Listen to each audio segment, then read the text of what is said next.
मुझे लगता है पास्ट लाइफ रिग्रेशन सब्जेक्ट इस रिट्रीट का टॉप लेवल का है, बिकॉज जो सोल लेवल की चीज़ें होती है वो डेफिनेटली बहुत मायने रखती है, बिकॉज ये काफ़ी लाइफ के एक बर्डन है या ब्लॉकेजेस हम कहेंगे जो हम लेके घूम रहे हैं।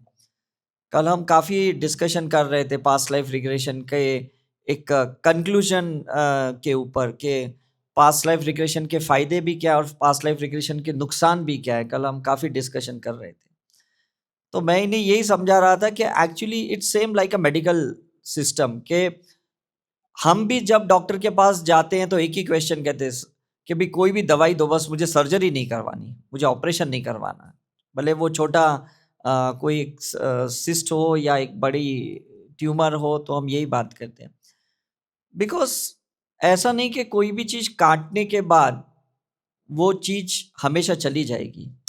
एक सिर्फ सेटिस्फेक्शन होगा कि हाँ सिस्ट गई, लेकिन कहीं ना कहीं पेन तो उसका भी रह जाता है और कहीं ना कहीं ऑपरेशन का पेन भी रह जाता है। तो पास्ट लाइफ रिग्रेशन का भी यही एक इश्यू होता है कि अगर आप पास्ट में गए तो उसका भी पेन वापस आ जाता है। प्रेजेंट के पेन की वजह से आप पास्ट में जा रहे हो और पास्ट का पेन बाहर आया, और अगर आपने 45 डेज टू 90 डेज उसकी हीलिंग नहीं की तो वो पेन तो रह जाएगा कि नहीं। Is it right? तो नॉर्मल हमारी मेडिकल सर्जरी में ही अगर अपेंडिक्स निकालने के लिए करते हैं और उसके बाद जब टाके लगाते हैं अपेंडिक्स में, और अगर उसके लिए हम एंटीबायोटिक नहीं खाते हैं या पेन किलर नहीं खाते हैं, तो डेफिनेटली आपको पता है कैसे होता है ना। तो बहुत अवेयरनेस के साथ ये डिसीजन लेना है सर्जरी के लिए, चाहे वो बॉडी सर्जरी है या सोल सर्जरी है, बहुत संभल संभल के लेना है। हमने काफ़ी बार लोगों को देखा है कि लोग पास्ट में जाते हैं, अच्छे से देखते हैं और प्रॉब्लम सॉल्व भी हो जाता है, लेकिन फिर इश्यू क्या होता है, प्रेजेंट लाइफ के 2 कदम आगे चले जाते हैं और वो 2 कदम आगे जाने के वजह से प्रेजेंट लाइफ उनके लिए मैस हो जाती है। जैसे मेरे साथ ऐसा ही हुआ, मैं पास्ट में गया बहुत साल पहले और मैंने अपनी इतनी लाइफ देखी कि मैं रिलीजियस गुरु था, मेरे अंदर इनसिक्योरिटी थी और मैं लोगों को कहीं जाने नहीं देता था, मुझे बुरा लगता था कोई मुझे छोड़ के और गुरु के पास क्यों जाए। तो मैंने सोचा यार ये तो मुझे क्लियर करना पड़ेगा, तो मैंने अपनी मेडिकल प्रैक्टिस छोड़ के 2 कदम आगे चला गया, स्पिरिचुअल प्रैक्टिस में आ गया। तो मेरे घर वालों को, मेरे सोसाइटी, फैमिली को, रिलेटिव्स को तो बुरा लग गया, ये क्या बंदा है, क्योंकि अब 2 कदम आगे जाना था। मतलब जो शायद मैं 50-60 साल के बाद करने वाला था, मैंने 25 साल के बाद ये किया। तो दोनों तरीके से हमें एक डिसीजन क्लियर लेना है कि इसमें मुझे फर्म रहना है, डिटरमाइंड रहना है। पास्ट में जाके भी मुझे पास्ट के लोगों से अटैचमेंट नहीं चाहिए, और फ्यूचर का अगर मैं प्रोग्रेस देखता हूँ तो प्रेजेंट के लोग जो मेरे साथ एक सपने में जुड़े हुए हैं, वो अगर दुखी भी होते हैं तो मुझे दुखी नहीं होना है, डिटैच करना है। तो कल मैं एडवांस क्लास में मैंने एक बात बोली जो आप बाद में फेसबुक पे भी लाइव सुन लेना, कि मुझे उनके फ़र्क से कोई फ़र्क नहीं पड़ता, उनके बुरे लगने से मुझे बुरा नहीं लगता। ये सेंटेंस पीएलआर के पहले आप सोच लो, क्योंकि अब यहाँ से जब आप रिग्रेशन करके जाओगे और आप अपने पास के इश्यूज़ को सॉल्व करोगे, फियर, इनसिक्योरिटी जो भी सॉल्व करोगे, आप थोड़े इवॉल्व होके जाओगे। और घर वालों को आपके वो ड्रामा वाले फेस चाहिए, वो इवॉल्व पर्सन नहीं चाहिए घर वालों को। ऑनेस्टली स्पीकिंग, प्रे तो वो भी हमारे लिए करते हैं, हम भी उनके लिए प्रे करते हैं, घर वालों के लिए, फैमिली के लिए। लेकिन ऐसा होता है ना, how it is going to work, समझ में आ रहा है? मतलब ऐसा है कि किसी ने किसी को एक ब्रेक दिया, कोई एक काम के लिए ब्रेक दिया, और उस ब्रेक मिलने के बाद उसको बहुत से लोग साइन कर रहे हैं पिक्चर में। तो वो बंदा जिसने ब्रेक दिया ना, उसके साथ शायद काम नहीं करेगा क्योंकि अभी उसको बड़ी अपॉर्चुनिटी मिल रही है। तो आपको नहीं लगता उसको बुरा लगेगा जिसने उसको ब्रेक दिया? थिंक अबाउट इट, है ना? तो ये प्रॉब्लम सब लोग फेस करने वाले जो लोग पास्ट लाइफ रिग्रेशन करेंगे। तो कल मैं वही मेरी टीम से कह रहा था कि अब मैं धीरे-धीरे ना मैं सब खत्म कर रहा हूँ, पास्ट लाइफ को बंद कर रहा हूँ। तो वो कह रहे थे अरे सर वही तो अपना मेन सब्जेक्ट है, उसको ही अगर आप बंद करोगे तो फिर एसकेएम चलेगा कैसे? मैंने कहा अब लोगों को मैं अबेंडेंस और वननेस में डाइवर्ट कर रहा हूँ। इन्होंने अभी मेरे 2 पॉडकास्ट शूट की, एक अबेंडेंस की, एक पास्ट लाइफ की, मैंने दोनों को होल्ड करके रखा है। मैंने कहा जब तक ये रिट्रीट खत्म नहीं होती आप प्लीज उसको रिलीज मत करना, क्योंकि वो अगर रिलीज हो गई तो लोग और भी ज्यादा हमारे पीछे पड़ेंगे। लेकिन लोग पास्ट में जाने को तैयार है, पास्ट को हील करने को तैयार नहीं, पास्ट से डिटैच्ड होने को तैयार नहीं है, और फ्यूचर के लिए भी वो प्रिपेयर्ड नहीं है। जैसे अभी हमारी एक टीम मेंबर रिसेंटली अचानक उसको एक अच्छा लड़का मिल गया और उसकी शादी फिक्स हो गई, तो वो कह रही सर मैं हैंडल नहीं कर पा रही हूँ, मैं हैंडल नहीं कर पा रही हूँ। मैंने बोला तुमने कितने रिग्रेशन करवाए वृंदावन में, ऋषिकेश में, शिरडी में, भाई मुझे शादी करनी है, शादी करनी है, और अचानक एक लड़का मिल गया, घर वालों ने ढूंढा उसको और अरेंज्ड सब कुछ था। अब वो कल भी मुझे फोन किया, भाई मैं हैंडल नहीं कर पा रही हूँ सर, क्योंकि 2 महीने में मेरी शादी है। मैंने कहा नॉर्मली अगर तुम्हें कोई लड़का पसंद आता और 6-8 महीने जाते तो शायद तुम रिलैक्सली कर लेते। बोलता हाँ मुझे तो नवंबर के बाद ही करना था, लेकिन कोई योग नहीं है। लेकिन रिग्रेशन हमने इतने उसके किए, हमारे टीम मेंबर ने इतने उसके रिग्रेशन किए पिछले 2-4 रिट्रीट में, कि लड़का फटाफट मिल गया, लड़का शादी के लिए भी तैयार हो गया, फैमिली दोनों अच्छी है और इतने दोनों पॉजिटिव है, लेकिन अब हैंडल कैसे करें उस मैनिफेस्टेशन को? That is a great question. समझ में आ रहा है? हम यहाँ आ तो जाते हैं पास्ट को निकालने के लिए, लेकिन एक जब नया उजाला आता है, नया फ्यूचर दिखता है, तो बोलते हैं अरे इसको कैसे फेस करें। ये मेरे साथ भी हुआ, 2 साल तो मैं पागल हो गया, क्योंकि यहाँ मेडिकल छोड़ दिया और स्पिरिचुअल फील्ड में कोई मेरे पास आ ही नहीं रहा था, तो मेरे तो खाने पीने के वांदे हो गए। मैंने बोला अरे ये क्या हुआ, जहाँ 50,000 पर मंथ कमा रहा था अब मैं 5,000 पर मंथ कमा रहा हूँ, मेरी इनकम इतनी रिड्यूस हो गई। तो मेरी 2 टू व्हीलर थी उस टाइम पे, मैं 2 व्हीलर चला ही नहीं रहा था, बिकॉज उसमें पेट्रोल डालने के पैसे नहीं थे मेरे पास। इतने मेरे 2 साल बुरे गए, but I was very determined, मैं ये छोड़ने वाला नहीं हूँ। मेरे पापा ने कितना बोला, अरे तू पागल, तेरा 50 पेशेंट तेरे क्लिनिक में आ रहे थे और आज तेरे क्लिनिक पे 5 लोग भी नहीं आ रहे, क्योंकि तू स्पिरिचुअल प्रैक्टिस में आया। क्योंकि लोगों के सबकॉन्शियस में एक इमेज क्या थी, डॉक्टर उदय शाह मेडिकल डॉक्टर हैं, और अगर वो प्रैक्टिस नहीं कर रहे हैं तो हम उनके पास जाए क्यों? कौन आएगा मेरे पास? सोचो ना, आप जिसके पास फ्रूट्स लेने के लिए जाते हो, कल आपको पता चलेगा वो कबाड़ी बेच रहा है, आप क्यों जाओगे उसके पास? आप बोले यार मेरा तो फ्रूट वाला था यार, how can I go to him? क्योंकि इमेज है ना आपके अंदर। तो आपको यहाँ 2 काम करने हैं, अपने पास्ट को हील करना है और अपनी प्रेजेंट फैमिली को हील करना है, ताकि प्रेजेंट फैमिली आपको एक्सेप्ट करे एक नए स्वरूप में।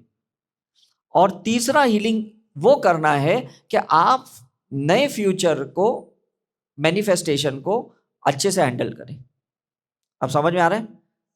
पास्ट को हील क्यों करना है? क्योंकि पास्ट के कुछ सोल्स हैं जो वेट कर रहे हैं आपसे बदला लेने के लिए, रिवेंज लेने के लिए, और शायद हो सकता है आपकी प्रेजेंट लाइफ में आ भी गए हो या आने भी वाले हो। तो आप उनको हील करना है, भाई टाटा बाय बाय सिंबल्स डालते हुए कॉर्ड कट करके बाय बाय करो। प्रेजेंट को हील करना है, क्योंकि उस फैमिली को आपका ड्रामा पसंद था जिसमें आप एक अच्छे कैरेक्टर रोल प्ले कर रहे थे। अब आपका ड्रामा बंद हो गया तो बोलिए फिर नाटक करेंगे किसके साथ, जब कैरेक्टर ही नहीं रहे इसमें। तो तुम गुस्सा नहीं कर रहे हो, हम रिएक्ट नहीं कर रहे, इज इट राइट? तो ये तो इश्यू हो गया कि नहीं? क्योंकि मिले ही थे ड्रामा की वजह से, अब ड्रामा ही नहीं रहा तो क्या करेंगे, राइट? हम लोग कभी जाते हैं फिल्म सिटी में जहाँ पे कपिल शर्मा शो चलता था, या कौन बनेगा करोड़पति, अब वहाँ कोई चल ही नहीं रहा है, तो कितना खालीपन सा लगेगा ना। क्योंकि हम उस जगह पे उस ड्रामा को देखने जाते थे और वहाँ कुछ भी नहीं हो रहा है। आज आप सोचो ना, 10 को आप यहाँ से चले जाओगे, ये होटल वाले को क्या लगेगा कि कितना अच्छा ड्रामा यहाँ चल रहा था, लोग आप खा रहे, पी रहे, घूम रहे, ये कर रहे, पैसे दे रहे, हम लोग सब। Is it right?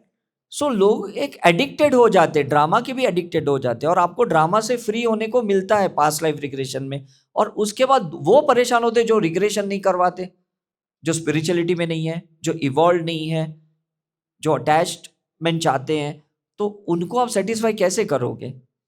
तो बहुत कंपैशनेटली हील करना होगा आपको। समझ में आ रहा है? आज आप सोचो, अगर आपने रामदेव बाबा का पास्ट लाइफ रिग्रेशन कर दिया और उन्होंने पतंजलि छोड़ के अगर वो सदगुरु के पास चले गए, तो इमेजिन करो, योगा वाले तो मतलब कैसे, क्या होगा उनका, इतना बड़ा एम्पायर खड़ा किया है पतंजलि का। बिकॉज कॉन्शियसनेस शिफ्ट हो जाती है ना, कुछ लोग की एनर्जी शिफ्ट होती है, कुछ लोग की कॉन्शियसनेस शिफ्ट होती है पास्ट लाइफ रिग्रेशन में। और जब शिफ्ट होने के बाद एक इंसान नया अपना एक फ्यूचर देखता है या कुछ नया एक अपॉर्चुनिटी देखता है, और उसमें जब वो एंटर होता है तब वो भूल जाता है कि मेरे साथ और लाखों करोड़ों लोग हैं जो मेरे उस ड्रामा से जुड़े थे। Now what to do? आप गूगल पे सर्च कर लो, ऐसे कितने पिक्चर हैं जो बनने के बाद रिलीज ही नहीं हुए या बन ही नहीं पाए पूरे। सर्च करना, मैंने बीच में सर्च किया था, तो अजीब सा था कि मल्टी स्टार एक्टर एक्ट्रेसेस के भी कितने पिक्चर रिलीज नहीं हुए और कितने तो अधूरी शूटिंग में ही बंद पड़ गए। क्यों बंद पड़ गए? क्योंकि अचानक एक कैरेक्टर कह रहा है मुझे इसके साथ नहीं बनती, मुझे इससे काम नहीं करना है, और फिर दूसरा कोई उसका रोल प्ले ही नहीं कर सकता। तो ये जो लॉ ऑफ रिप्लेसमेंट है ना, ये इवॉल्व पर्सन समझ सकता है, आप हमारे जैसे लोग समझ सकते हैं, दूसरे लोग नहीं समझेंगे। हम बोले कि भाई हमें ड्रामा से निकलने दो, तुम दूसरे किसको ड्रामा में ले लो, वो नहीं, अरे मुझे तो तुम ही चाहिए ड्रामा के लिए, तुम्हारे साथ मेरा कॉर्ड है, तुम्हारे साथ मेरा टाई अप है ड्रामा का। Is it right? तो ये क्यों कहने की कोशिश कर रहा हूं? बिकॉज ये जो साइड इफेक्ट्स होते हैं ना, मेडिकल दवाइयों पे भी ना बहुत छोटे अक्षरों में लिखे रहते हैं। मैं प्रिंटिंग प्रेस वाला हूं ना, मुझे पता है वो 6 फॉन्ट के लिखते हैं, हम लोग 8 के भी नहीं लिखेंगे, क्योंकि वो मैग्नीफाइड बीम ग्लास लेके इवन इंश्योरेंस वाले भी ऐसे करते। सारे साइड इफेक्ट्स ना छोटे छोटे अक्षरों में लिखे रहते हैं। तो ये पीएलआर के भी साइड इफेक्ट ना आज तक हमें किसी ने नहीं बताया। जितने भी यूट्यूब्स देखो, चाहे वो अच्छे से अच्छे PLR therapy doctor brain wise जैसे भी हैं, जिन्होंने इतनी अच्छी किताब लिखी है ना, इतने मतलब अच्छे से समझाया, लेकिन उसके साइड इफेक्ट्स कभी नहीं लिखे। और मैं हॉनेस्टली बोलता हूँ, ये साइड इफेक्ट नहीं है, एक्चुअली ये ह्यूमन साइकोलॉजी है जो शिफ्ट नहीं होना चाहती। इसको मैं साइड इफेक्ट भी नहीं बोलूंगा, बिकॉज कृष्ण भगवान ने भी तो कितनी बार अर्जुन को या दुर्योधन को या धृतराष्ट्र को या सबको अपनी पास लाइफ बताई थी, लेकिन वो भी तो हैंडल नहीं कर पाए। जो बड़े बड़े योद्धा थे, है ना, मतलब इतने धुरंधर लोग थे, हम तो बहुत लेमैन लोग हैं, हम कैसे हैंडल कर पाएंगे? You have to think about it. अब मेरी जितनी मैं पास्ट लाइफ देखता हूँ, मुझे अलग अलग जगह पे रिट्रीट करनी पड़ती है, मुझे मेरा घर शिफ्ट होता है, अभी तक मेरा 5 बार घर शिफ्ट हो गया।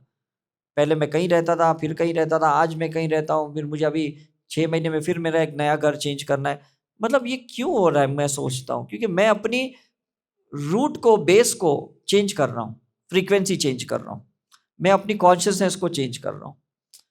तो मुझे अलग अलग अपॉर्चुनिटीज मिल रही है, लेकिन लोग समझ नहीं पा रहे जो मेरे फैमिली मेंबर हैं कि ये कहीं पॉडकास्ट यहाँ कर रहे, कभी दुबई में पॉडकास्ट कर रही, हो क्या रहा है इनका। कभी यूएस से मुझे कॉल आता है पॉडकास्ट के लिए, क्योंकि जैसे मैं अपनी फ्रीक्वेंसी चेंज करता हूँ तो कुछ नए लोग मेरे से कनेक्ट होते हैं। तो पुराने वालों का मैं क्या करूँ अभी? I can not do anything, right. मैंने पंचगनी में रिट्रीट बंद की है, जो मैं इतने साल से कर रहा था। तो पंचगनी वाले परेशान हो गए, यार तुमने 15 साल पंचगनी में किया, अब क्यों कर नहीं रहे हो, कर नहीं रहे हो, तुम्हें सब पूछ रहे हैं। लेकिन अब इतना क्राउड बढ़ गया कि पंचगनी में ऐसी कोई जगह ही नहीं कि हम इतने लोग ऑक्यूपाइड हो, तो मुझे उस कंडीशन पे बंद करनी पड़ी, मेरी अपनी पर्सनल चॉइस नहीं थी, लेकिन लोग समझ नहीं रहे। तो इसी तरह से हमारे साथ ऐसा ही होने वाला है। जब हम घर पे जाएंगे ना, it is quite difficult to stay with the same people. क्यों? क्योंकि हमारा उनके साथ एक एक कैरेक्टर डिजाइन था, एक हमारा रोल असाइन था। अब वो जब रोल ही आपको पसंद नहीं है, गुस्सा करने वाला, झगड़े करने वाला, या इरिटेट होने वाला, या रिएक्ट करने वाला, तो सामने वाला तो एक्चुअली खाली हो जाएगा ना, उसके पास तो कुछ रहेगा ही नहीं। तो ऐसे टाइम पे अनकॉन्शियसली हील करो, उसको कॉन्शियसली समझाने की कोशिश मत करो, बिकॉज वो माइंड बॉडी कॉन्शियसनेस का है, सोल कॉन्शियसनेस का वो बंदा नहीं है, वो स्पिरिचुअल कॉन्शियसनेस नहीं है हमारे घर वाले। Is it clear? वो नहीं समझेंगे। मैं मेरी दादी को नहीं समझा पाया कि मैं इतने रोज जैन मंदिर 5-5 मंदिर अटेंड करने के बाद क्लिनिक पे बैठता था, और रिग्रेशन साहब मेरे होने के बाद मैं जैन मंदिर जाना बंद कर दिया। मैंने कभी फिर गुरुद्वारा, कभी चर्च, कभी मॉस्क, कहीं ना कहीं जाना शुरू किया, तो ये सोचे ये क्या हो गया, इसको पागल हो गया है। लेकिन वो मेरी मल्टीपल फाइल्स एक्टिवेट हो गई, मल्टीपल डिवाइन कनेक्शंस एक्टिवेट हो गए, तो मुझे तो अंदर से अट्रैक्शन लगने वाला। तो मैं जानबूझकर गोवा में इवेंट्स रखता हूँ ताकि मैं चर्च में जा पाऊँ, समझ में। मैं जानबूझकर दुबई इतने विजिट्स करता हूँ ताकि मैं वहाँ मॉस्क में जा पाऊँ, बिकॉज वो मेरा सोल कनेक्शन मुझे समझ में आया। लेकिन बायोलॉजिकल फैमिली को थोड़ी समझ में आएगा, तो how to make them understand, is it right? तो रिलेशनशिप डाइल्यूट हो जाते हैं, प्रोफेशन डाइल्यूट हो जाते हैं, आपके लाइफस्टाइल डाइल्यूट हो जाती है, आपका बिलीफ सिस्टम चेंज हो जाता है, आपका नज़रिया बदल जाता है, परसेप्शन चेंज हो जाता है। तो इतना सब बदलने के बाद आप सोचो आपके साथ लोग कैसे चिल हो सकते, how can they handle you, unless वो इतने डिटरमाइंड है कि ये कितना भी बदले मुझे इसको छोड़ना नहीं, मुझे क्वेश्चन नहीं करना, मुझे इसको स्पेस देना, unless they are more evolve than us. समझ में आ रहा कि नहीं? But that's very quite difficult. ऐसा तो मतलब बहुत कम चांस आता है, समझ में आ रहा है? वो मैं क्यों कह रहा हूँ, because I can experience that. अगर मेरा बेटा कहता है कि डैडी मुझे डॉक्टर नहीं बनना है, मुझे सिनेमेटोग्राफी करनी है, मैं बोला कर। लेकिन आज भी मेरे पापा कह रहे कि तूने उसको ये फील्ड में क्यों डाला, तुम सब भाई डॉक्टर हो, तुझे भी उसको डॉक्टर बनाना था। इज नॉट मतलब मुझे एक्सेप्ट नहीं किया, मेरे सन को भी एक्सेप्ट नहीं कर रहे मेरे फादर कि is going into other stream. कितना अटैचमेंट है एक फील्ड का, कितना मतलब इन लोगों की एक माइंडसेट है कि आगे के जनरेशन भी हमारे हिसाब से ही चलनी चाहिए। कितना डोमिनेटिंग नेचर है, कितने मतलब फिक्स कैरेक्टर डिजाइन करके रखे हैं उन्होंने। तो आपको फ्रीडम देगा कौन, आपको स्पेस देगा कौन?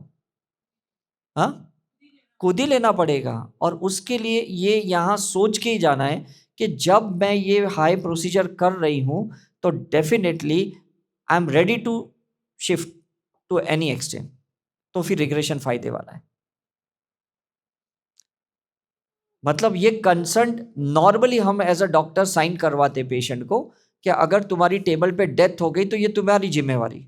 मैं तो कहता हूं पास्ट लाइफ रिग्रेशन में ये साइन करवाना पड़ता है कि तुम गए या नहीं गए ये तुम्हारी जिम्मेदारी, और जाने के बाद अगर तुम्हारी जिंदगी बदल गई ये भी तुम्हारी जिम्मेदारी, ये थेरेपिस्ट की जिम्मेदारी नहीं है।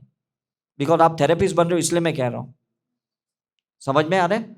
ये सेंटेंस आपको बोलना पड़ेगा अगर आपने किसी का पास्ट लाइफ रिग्रेशन किया। आज जो मैं समझा रहा हूं ये हर उनको समझाना पड़ेगा जिनका आप कर रहे हो, ऐसे डायरेक्टली प्लीज मत करना। समझ में आ रहा है? क्योंकि नहीं तो क्या होगा ना, लोग अजीब सी करेंगे। एक लड़की थी जो हमारे यहाँ पे रेगुलर रिट्रीट में आती थी, बहुत यंग लड़की थी, और वो इतनी खुश थी, उसके पेरेंट्स भी आते थे और वो भी अच्छी थेरेपिस्ट बन गई, वो भी लोगों का पीएलआर करती थी। तो लोग प्रिफर करते थे कि वो लड़की से करा, बिकॉज वो एंजेलिक लड़की थी। लेकिन एक दिन उसने मुझे मैसेज किया, सर हमारे यंगस्टर्स लोगों का प्लीज पीएलआर मत करो। मैंने बोला अचानक इसको क्या हो गया? आना तो ठीक है, बंद कर दिया उसने, लेकिन ऐसे मैसेज क्यों किया? मैंने बोला, फिर मैंने उसको पूछा व्हाट इज द रीजन? बोलता है मेरा 3 बॉयफ्रेंड चेंज हो गए। मैंने बोला ये मुझे कहां से पता होगा? बोलते पहले वाले ने छोड़ा, फिर एक पीएलआर के बाद दूसरा मिला, फिर तीसरे पीएलआर के बाद दूसरे ने छोड़ा, अब मुझे तीसरा मिला। मैंने बोला तुम्हारे पीएलआर में हमने बॉयफ्रेंड कहां चेंज किए? हमने तो तुम्हारे जो प्रॉब्लम थे उस रिलेशनशिप में हमने उसको ठीक किया। अब वो सामने वाला बंदा ठीक होने को तैयार नहीं तो नेचर तो उसको बाहर निकालेगा कि नहीं? Think about it. आपने एफर्मेशन क्या डाला? My problem is solve. ऐसा नहीं बोला कि भाई वही लड़के के साथ मेरा solve. How can it be? मतलब हम कभी बोलते हैं डॉक्टर को भाई मेरा गॉल ब्लैडर स्टोन निकाल लो, और डॉक्टर ऑपरेशन थिएटर में डिसाइड करता है कि इसका गॉल ब्लैडर सड़ गया है, गॉल ब्लैडर निकालना पड़ेगा, तो निकाल देगा। आपके हिसाब से थोड़ी डॉक्टर चलने वाला है? चलेगा? मुझे बताओ। वो स्टोन निकालेगा, और अगर आपका जो गॉल ब्लैडर एकदम जो खराब हो गया है उसको ऐसे ही रख देगा, आपको तो सेप्टिसिमिया हो जाएगा, है ना? तो ये डिसीजन गॉड को लेने दो। तो मैंने बोला शायद तुम्हारे फ्यूचर के लिए वो बंदा अच्छा नहीं था इसलिए तुम्हारी लाइफ से चला गया, उसमें तुम पास्ट लाइफ को कैसे ब्लेम कर सकते हो? कर ही नहीं सकते हो, बिकॉज इट्स अल्टीमेटली आपने एंड डेस्टिनेशन क्या डाला है ना? अभी सपोज मैं यहाँ से फ्लाइट पकड़ने के लिए ऋषिकेश जाता हूँ एयरपोर्ट पे, और मैंने जीपीएस में डाल दिया कि मुझे ये डेस्टिनी पे पहुँचना है, मेरी कार ने मुझे वहाँ पहुँचा दिया, और वहाँ जाके अगर मुझे पता चला कि मेरी फ्लाइट छूट गई तो उसमें मेरी कार का क्या प्रॉब्लम? उसका फॉल्ट क्या है, या जीपीएस का क्या फॉल्ट है, मुझे ये बताओ। कार को थोड़ी पता था कि तुम जब पहुंचोगे तो तुम्हारी फ्लाइट उसके पहले छूट जाएगी। तुम्हें प्लानिंग से करना था ना, कार ऐसे निकलना था कि तुम 1 घंटे जल्दी पहुंचो। तुम बोलोगे कार खराब है, ये जीपीएस खराब है, मेरा देखो फ्लाइट उसके बाद छूट गया। You can not blame anything to anyone. मैं तो कहता हूँ ये ऐसी बातें कभी करना ही नहीं। और जो ऐसी बातें करता है ना, मैं आपको रिक्वेस्ट करता हूँ उनका पास्ट लाइफ करो ही मत आप। क्यों हमको ऐसे लोगों के करना है जो लोग पहले से कुछ नेगेटिव माइंडसेट लेके चल रहे करके। आपका टाइम इतना वैल्यूएबल है, आपकी एनर्जी इतनी वैल्यूएबल है, why to waste your valuable time. मतलब पीएलआर थेरेपीज मैं वो सोचता हूँ वो बनते हैं जो अपना समय छोड़ के वो समय किसी और को देते हैं। और लाइफ में सबसे बड़ा डोनेशन, हम डॉक्टर सोचते हैं ब्लड डोनेशन है, मैं सोचता हूँ सबसे बड़ा डोनेशन टाइम डोनेशन है। एनर्जी तो वापस आ जाएगी जितनी आपने पीएलआर में दी, टाइम थोड़ी आने वाला है, तो क्यों वेस्ट करें। इसलिए इस रिट्रीट में मैंने डिसाइड किया था कोई भी एडवांस वाले का, वननेस वाले का हम पीएलआर नहीं करेंगे अनलेस दे पे and they decide on their own कि भाई हमें एक्स्ट्रा करवाना है। अदरवाइज आज तक की रिट्रीट में कभी ऐसा नहीं हुआ था। हम सब का करते थे, चाहे वो बेसिक क्लास का हो, एडवांस का हो, वननेस का हो, इवन कभी ऑरा वाला क्लास होता है। हम सोचते अपने यहाँ इतने थेरेपिस्ट बन रहे, इनको 5-5 6-6 दे देंगे तो हो जाएगा पीएलआर। वो भी खुश, थेरेपिस्ट भी खुश और हम भी खुश। बट वो हमने इस रिट्रीट में ये कैंसिल कर दिया। पहले तो चलो मैं नहीं करता था, अब तो मैं लोगों का भी मना करता हूँ। If really you are ready then you come. मतलब एक एमबीबीएस डॉक्टर्स समझो 10 लाख निकलते हैं ना, तो 10 लोग सर्जन बनते हैं, बाकी मैक्सिमम एमडी बनते हैं। क्यों? क्योंकि उनके हाथ इतने स्थिर नहीं होते, उनका कंसंट्रेशन नहीं होता, उनके मतलब जिगर इतना स्ट्रांग नहीं होता कि किसको काटे और उसको ठीक करे। तो हम भी ऐसे ही करते हैं। बेसिक की देखो वॉल्यूम कितनी है, 80 लोगों की है, आपकी वॉल्यूम कितनी है। हमने जानबूझकर काफ़ी लोगों को एडवांस में डाइवर्ट किया, कुछ लोगों को और वननेस में डाल दिया, ऑरा में डाल दिया, इधर डाल दिया। क्यों? क्योंकि हम बहुत सोचते थे इस बार कि वही लोग आए जो रियली डिजर्व करते, किसी को ऐसा रैंडमली नहीं लेना है। It's not about the amount कि नहीं, वो सोचते हमने उधर भी 33 दिया, इधर भी दिया, हमें क्या फ़र्क पड़ता है। अरे आपको अभी फ़र्क नहीं पड़ता, लेकिन थेरेपिस्ट बनने के बाद 100% पड़ेगा। Don't put your legs into a wrong shoes. समझ में कि नहीं? क्योंकि वही हमारा ही पैर खराब होएगा, शूज को फर्क नहीं पड़ने वाला, इस प्रोफेशन को फर्क नहीं पड़ेगा, लेकिन आपको तकलीफ होगी बिकॉज आप गलत जगह पे एंटर हो गए। Is it clear? तो अब मुझे इतने साल जो लग रहा था कि मैं क्यों पास्ट लाइफ रिग्रेशन नहीं कर रहा हूँ, कितने लोग मेरे लिए वेट कर रहे हैं, लाखों करोड़ों लोग, लेकिन अभी मेरा कंक्लूजन हुआ कि गुड मैं नहीं कर रहा हूँ। बिकॉज अगर मैं करता और कितनी फाइल्स ओपन करता, जितनी मेरी फाइल्स ओपन हुई है, शायद कोई हैंडल भी नहीं कर पाता। आप 2-4 लाइफ ओपन करके हैंडल नहीं कर पा रहे हो, मैंने 158 पास्ट लाइफ अपनी ओपन की।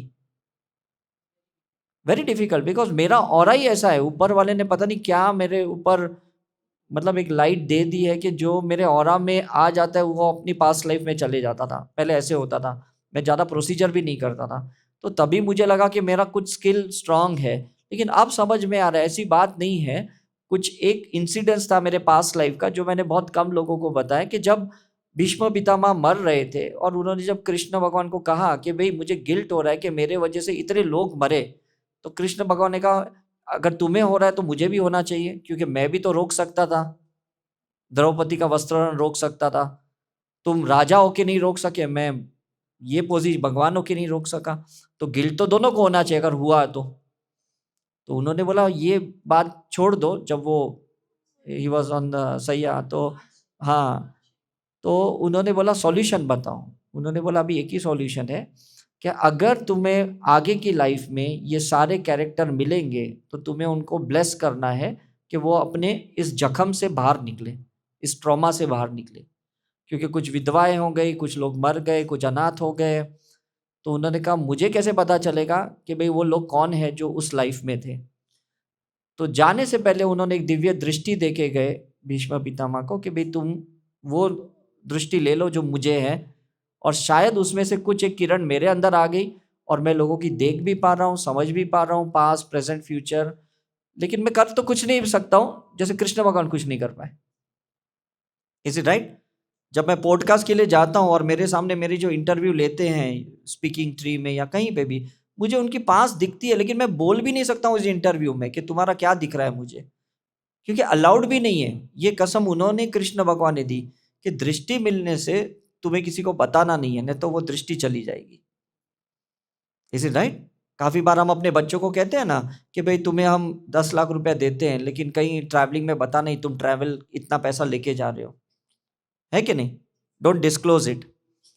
तो इसी तरह से ना ऊपर वाला कभी कभी वरदान भी देता है, लेकिन कंडीशन पे देता है। तो आज मैं यही आपको कह रहा हूं कि पास्ट लाइफ रिग्रेशन का वरदान आपको मिला है, तो ये कंडीशन पे हम आपको दे रहे हैं कि अनवांटेडली किसी की मत करना अनलेस वो पूरी तरह से तैयार है। पहले तो मैं कह रहा था he should be only the healer, अब तो मैं कहता हूं he should be ready to take all the responsibility, past का भी, प्रेजेंट का भी, फ्यूचर का भी। तभी उसका रिग्रेशन करो, उसको पूरा समझाओ। भले आप 2-3 सिटिंग तो उसको काउंसलिंग ही करो, उससे बात ही करो, केस टेकिंग में ही बात करो। कोई डिसीजन मत लो कि वो आया तो चलो कर ही देते, ऐसा करना ही नहीं आप, बिकॉज यू नेवर नो इसके साथ इतने कनेक्टेड सोल से, विल दो soul be comfortable after the regression? Who knows that, है कि नहीं? हम इतने रणबीर इलाहाबादिया का अच्छे अच्छे पॉडकास्ट देखते थे, इतने खुश थे इतने सालों से, अचानक ऐसा इशू हो गया तो हम अनकंफर्टेबल हो गए। मतलब कोई भी इंसान ना, कोई एक इंसिडेंस के वजह से ना, बोलता है ना सब खत्म हो जाता है। ये तो प्रेजेंट था ना, हम बोले ये विजडम वाला बंदे ने ऐसे कैसे बोल दिया। Is it right? और ये गेम कुदरत का है, क्योंकि जो चीज में आप आगे बढ़ते हो ना, वही चीज तुम्हें पीछे लेके आएगी। ऐसा हो ही नहीं सकता। अगर मैं बॉम्बे से ऋषिकेश आया हूं तो मैं बॉम्बे से, ऋषिकेश से ही बॉम्बे जाऊंगा, मैं यहाँ से कुछ अहमदाबाद नहीं जाऊंगा, यहाँ से केरला थोड़ी जाने वाला हूं। तो जो चीज आपको प्रोग्रेस कर रही है वही चीज आपको शून्य करेगी। जो रिलेशनशिप में आप आगे जा रहे हो वही रिलेशनशिप आपको शून्य करेगी। जो बिजनेस में आप आगे जा रहे हो वही बिजनेस आप एक दिन खत्म हो जाएगा, खंडित हो जाएगा। चाहे वो मंदिर है या पैलेस है या फोर्ट है, सब खंडित हो जाएगा, क्योंकि कुदरत को तो उसको शून्य करना है। और अगर आप टूटने के लिए तैयार नहीं है, तोड़ने के लिए तैयार नहीं है, तो उठ भी तो नहीं सकते हो आप, ट्रांसफॉर्मेशन भी तो नहीं हो सकता है। तो ओशो की मुझे एक बात बहुत अच्छी लगती है, वो एक क्लियर कट बात बोलते हैं, जिस दिन हमारा जन्म होता है उस दिन से मरने का समय शुरू हो जाता है। तो ये अगर सत्य लेके हम चलें तो मरने का डर ही निकल जाएगा। हम हर टाइम जो हैप्पी बर्थडे मनाते हैं यही सोच के कि 1 साल कम हो गया, 1 साल कम हो गया, 1 साल कम हो गया। हर सांसें जो लेते हैं समझते हैं ये सांसें भी कम हो गई, ये जीवन की एक सांस से कम हो गई, तो फिर मरने का डर खत्म हो जाएगा। लेकिन अगर मरने का डर रख के चलेंगे तो ना सांसें ले पाएंगे ना जिंदगी आगे बढ़ेगी। तो पास्ट लाइफ रिग्रेशन में अगर डर के जाएंगे तो जाएंगे भी नहीं, और चले भी गए तो अब डर लगेगा कि भाई फ्यूचर कैसा होगा, प्रेजेंट कैसा होगा। Is it right? क्यों? क्योंकि आप कुछ ओल्ड माइंडसेट से कुछ आपने प्लानिंग की थी। अब वो ओल्ड माइंडसेट ही अगर पास्ट लाइफ में डिलीट होता है तो आपका प्लानिंग भी तो डिलीट हो गया कि नहीं इसके साथ? Think about it. आपने कुछ स्ट्रक्चर क्या सोचा था, फ्यूचर में ये होगा ये होगा ये होगा, किसके बेसिस पे सोचा था? आपकी पास्ट के बिलीफ के हिसाब से, पास्ट के एक्सपीरियंस के हिसाब से, और वो हील्ड हो गया तो आपको नहीं लगता वो चेंज हो जाएगा? हाँ, ऑटोमेटिकली चेंज हो जाएगा ना। तो आप सोचो ना कि जब वो चेंज हो जाएगा तो पहले तो आप ही तैयार नहीं हो, लोग तो छोड़ दो, बात की बात है, लोगों को तो मैं कहता हूं they are mirror image, it's a secondary. The primary thing कि वेदर यू आर रेडी और नॉट। मैं तैयार इसलिए हुआ अपनी नई लाइफ के लिए क्योंकि मैंने पास्ट की काफी वैसी लाइफ देखी, तो मुझे कुछ नया नहीं लगा कि मैं कुछ नया कर रहा हूं। लॉ ऑफ कर्मा वो लाइफ में भी सिखा रहा था, ये लाइफ में भी सिखा रहा हूं। लेकिन पेरेंट्स को या सबको क्या लगा कि ये कुछ तो गलत इंसान के चक्कर में चल गया है, तो उन्होंने फाइंड आउट किया। और जब उनको मेरे सर मिले तो उन्होंने उस सर की पूरी कुंडली निकाली और बोले तुम्हें पता है तुम्हारा सर जेल में जा चुका है। मैंने बोला क्यों? नहीं वो एक लड़की को भगा के लेके गया। मैं बोला फिर? नहीं नहीं शादी तो उसी से किया। Then how is culprit? फिर बोले नहीं वो पैसे निकालने के चक्कर में ना तुम्हें यूज कर रहा है, फिर तुम्हें बहुत महंगे महंगे क्रिस्टल बेच रहा है, जब भी वो आते तुमको 10-20 हजार के क्रिस्टल दे रहा है, 40 हजार के, मतलब वो तुमसे बिजनेस कर रहा है, फिर तुम्हारे से स्टूडेंट क्रिएट कर रहा है, तुम्हारे से इवेंट क्रिएट कर रहा है। मतलब इतने मेरे पेरेंट्स ने मेरे अंदर प्रोग्रामिंग की मेरे सर के अगेंस्ट में, लेकिन मैंने उनको छोड़ा ही नहीं कभी। चुप चुप के मैं इवेंट्स करता था करके, because they were not able to handle. वो सोचते कोई तो इसके पीछे है, कल्प्रिट है, जिसने इसका ये प्रोफेशन छोड़ के इसमें डाला। समझ में कि नहीं? हम सब चाहते हैं हमारे बच्चे साधु जैसे सीधे बने, लेकिन साधु ना बने। हम सभी साधुओं के पास लेके आते, बाबा ऐसे आशीर्वाद दो ये बच्चा आपके जैसा सीधा बने। तो बाबा बोलते रख दो इसको। नहीं, इसकी तो शादी करानी, इसके तो बच्चे जो हमारे वंश बढ़ाना है। See how is it is? हमारी भी कंडीशनिंग कितनी जोरदार है। Is it right? प्रे तो मेरे ही पेरेंट्स कर रहे थे, तभी मुझे अच्छे अच्छे गुरु मिले मुझे लाइफ में। अब उन्होंने मुझे अच्छा कुछ समझाया सिखाया और मैं अलग तरीके से कुछ बनना शुरू किया, तो बोले ये ढोंगी लोग हैं, ये गलत इंसान है। How can your prayer ditch anything? कभी भी आपकी प्रार्थना कहीं किसी को गलत दिशा पे तो नहीं ले जाएगी, है कि नहीं? तो हम कभी ऐसे ना गिल्ट में आते कि मैंने अपनी बेटी के लिए गलत लड़का चुना, इसके वजह से इसका रिलेशन नहीं हो रहा है, इसका ब्रेकअप हो गया, इसका डिवोर्स हो गया। एक्चुअली किसी पेरेंट्स की प्रेयर गलत कैसे जाएगी? किसी एंसेस्ट्रल की प्रेयर गलत कैसी जाएगी? किसी गुरु की दुआएं गलत कैसी जाएगी? कर्म गलत ले जा रही है, दुआएं थोड़ी गलत ले जा रही है। तो पास्ट लाइफ आपको गलत नहीं ले जा रही है, आपकी सोल डेस्टिनी आपको कर्मा लेके जा रही है वहां पे। You can not blame the therapy, you can not blame the गुरु।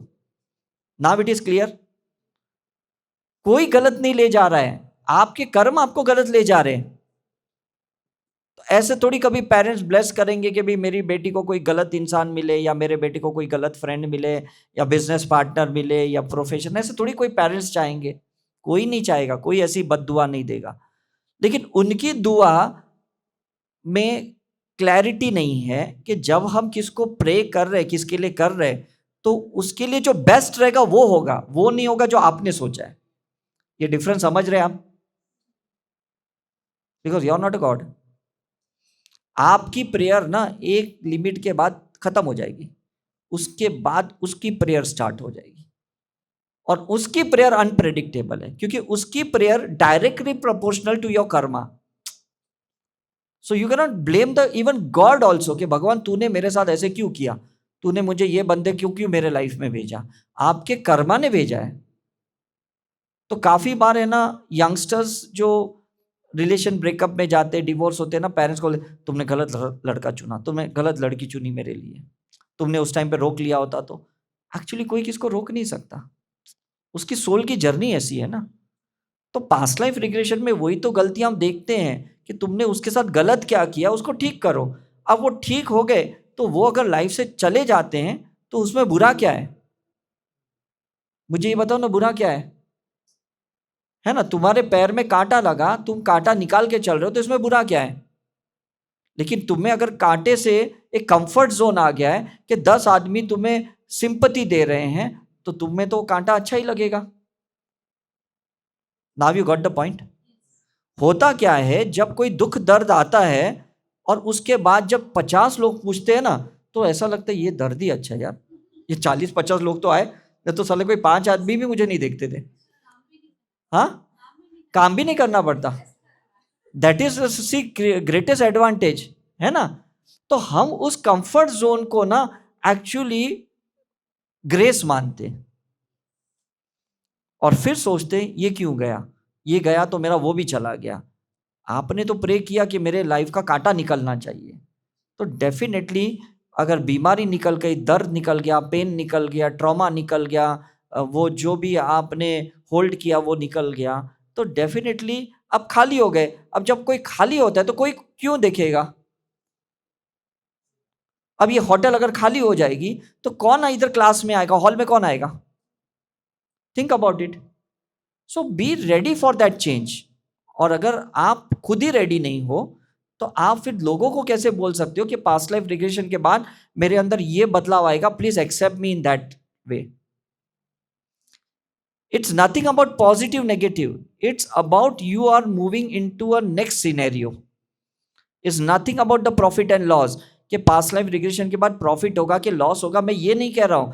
मैं ये कह रहा हूं आप एक नए सिचुएशन में जाओगे, नई परिस्थिति में जाओगे, नए सर्कमस्टेंसेस में जाओगे.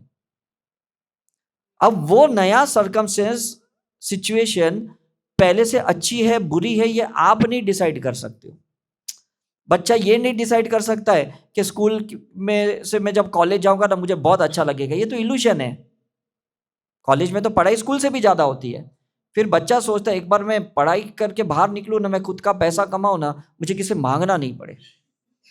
फिर वो जाता है जॉब करने के लिए. यहाँ स्कूल के दिन कितने अच्छे थे, मम्मी टिफिन बना के देती थी, आराम से हम जाते थे, पापा पैसे देते थे, हम पिकनिक एंजॉय करते थे. ये क्या जॉब करना पड़ रहा है, बिजनेस करना पड़ रहा है. फिर माँ बाप बोलते तो टेंशन में, हाँ तेरी शादी कर देते, तेरा प्रॉब्लम सॉल्व. फिर उसके अंदर वो इल्यूशन क्रिएट करते, बोलते हाँ इन्होंने तो सब कहा तेरी शादी हो जाए ना तेरे ये प्रॉब्लम सॉल्व हो जाएंगे. एक बार घर वाली आगे ना तेरा प्रॉब्लम सॉल्व. अब वो आगे तो बोले हम दोनों के रिलेशन में बहुत टेंशन चल रहा है, एक बच्चा होने दो, एक बच्चा आएगा ना दोनों को ठीक कर देगा. वो जैसे बच्चा आएगा तेरे वजह से हम है ना, तो हम तो कब के अलग हो जाते. वो बच्चा सोचा ऐसे मैंने क्या कर दिया. See how ready we are ready to blame anyone. See the mess of the life. Osho बहुत अच्छी बात करते हैं. In your incomplete form, you're trying to attract the person to complete you. जब आप ही इनकम्प्लीट हो, आपको कंप्लीट कौन करेगा. शादी करनी है तो पहले कंप्लीट हो जाओ, खुद का शिव शक्ति बैलेंस करो, वननेस में आओ, फिर जाके शादी करो, तो तुम्हें कोई डिमांड ही नहीं होगा बाहर से. अब समझ में आ रहा है. If you are healthy person, आप किसी भी डॉक्टर की कंसल्टिंग कैबिन में बैठो, आपको कोई प्रॉब्लम नहीं, because you are healthy person. But if you are a sick person and if you go to the doctor's cabin, he may advise you for anything, for investigation, for surgery, for medicine. How can you say ये doctor बकवास है, मेरा खून बोलता है निकालो, because you are unhealthy, इसलिए आपका कोई खून निकालने की बात कर रहा है. Is it right. तो आप अगर हीलिंग इतनी स्ट्रांग करोगे तो आपको पास्ट लाइफ रिग्रेशन की भी क्या जरूरत है. अब समझ में आ रहा है. हीलिंग इतनी करो इतनी करो इतनी करो कि पास्ट लाइफ का कर्मा मिस्टेक सब ठीक हो जाए, करेक्शन सब हो जाए. तो देखने की क्या जरूरत है, गड़े मुर्दों को उखाड़ने क्या मतलब है. सिंपल सा कॉन्सेप्ट है. Ultimately you need the result. समझ में आ रहा है. तो रिजल्ट ऐसा नहीं कि पास्ट लाइफ में जाके मैं देखूंगा तो ही आएगा. It's a matter of your ego satisfaction, it's matter of your logical mind, जो देखना चाहता है ये मुझे परेशान कर रहा है, अगर मैंने इसको पिछले जन्म में परेशान किया था तो मैं माफ कर दूंगा, मैंने नहीं देखा तो मैं छोड़ूंगा नहीं उसको. मुझे ऐसी लाइफ दिखाओ जब भी मैंने इसका कुछ बिगाड़ा था, अगर नहीं दिखा सकते हो ना तो छोड़ो, फिर तो मैं उसको छोड़ूंगा नहीं. मतलब कितनी कंडीशनिंग है हमारे दिमाग में, समझ में कि नहीं. हम राई का पहाड़ बनाने में कभी भी पीछे नहीं हटते. हमारी ये ह्यूमन साइकोलॉजी, बिकॉज ये मैं की लाइफ है, ये आई की लाइफ है, ये ईगो की लाइफ है, ये डूअर्स की लाइफ है, ये सेल्फ आइडेंटिटी की लाइफ है, ये स्टेटस की लाइफ है. चाहे वो इंस्टा का स्टेटस हो या एक सोशल स्टेटस या एक सेल्फ स्टेटस हो, कहीं पे भी इंसान ना अपने आप को पुटअप करने में ना पीछे नहीं हटता. Is it right. और रिग्रेशन में उस स्टेटस को डिसॉल्व करना है, इश्यू को डिसॉल्व नहीं करना है. वो डूअर था जिसको लगा मुझे चीट किया, उस डूअर को डिसॉल्व करना है, उसको हील करना है. ना वो पर्सन को हील करना है जिसने तुम्हें प्रॉब्लम किया, ना और कोई इंसान को ढूंढना है कि किसने इसको प्रॉब्लम क्रिएट किया. ये डूअर था, ये आइडेंटिटी थी, उसके वजह से प्रॉब्लम था. समझ में आ रहा है. वो जो टाइटल था, सपोज ये छावा टाइटल था, उसको प्रॉब्लम था ना. समझ में आ रहा है. अब उस टाइटल को अगर आपने डिसॉल्व किया तो औरंगजेब भी डिसॉल्व हो गया. तो जब तक लोगों के दिमाग में वो टाइटल रहेगा कि इसने कितना सेक्रीफाइस किया, इसने कितना बलिदान किया, इसने कितना टॉर्चर सहन किया, तो उसका ऑपोजिट पर्सन भी आपके दिमाग में एक्टिवेट हो जाएगा. Is it clear. और अगर आपने पास्ट लाइफ रिग्रेशन में उस डूअर को डिसॉल्व किया जिसके वजह से ये एक घटना घड़ी थी, तो बात खत्म हो गई. Is it clear. तो try to dissolve the doer जिसने बोला मुझे तकलीफ दी, उस मुझे, उस मैं को हील करना है। वो तू नहीं था, वो सोल का एक कर्मा का पार्ट था जो तुझे एक पार्ट पढ़ाने के लिए ये किरदार दिया गया था, ये पेन दिया गया था। It was not you. इसलिए कृष्ण भगवान ने इतनी अच्छे से अर्जुन को समझाया कि तू नहीं मार रहा है, एक धर्म अधर्म को मार रहा है। उसने टाइटल ही चेंज कर दिया, उन्होंने उस डूअरशिप को निकाल दिया। तू गिल्ट में क्यों जा रहा है, तू थोड़ी मार रहा है।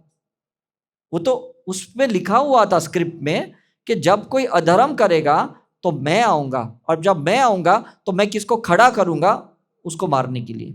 तो मैं भी मैं नहीं हूं, मैं वो हूं। Not the physical is giving you command, the God is giving you the command कि तुझे ये प्ले करना है कि नहीं। तो एनएनसीपी जब पिक्चर बना रहे थे तब उन्होंने गब्बर को बोला कि भाई तुझे ये जय और वीरू के अगेंस्ट में रोल प्ले करना है। तो who was he was a writer, he was a director producer. तो वो तो किसको कोई भी किरदार दे सकते कि नहीं। तो वो कोई एफिशिएंसी नहीं जज कर रहे थे कि भाई गब्बर की एफिशिएंसी कम थी इसलिए इसको दे रहे थे, ऐसा नहीं है।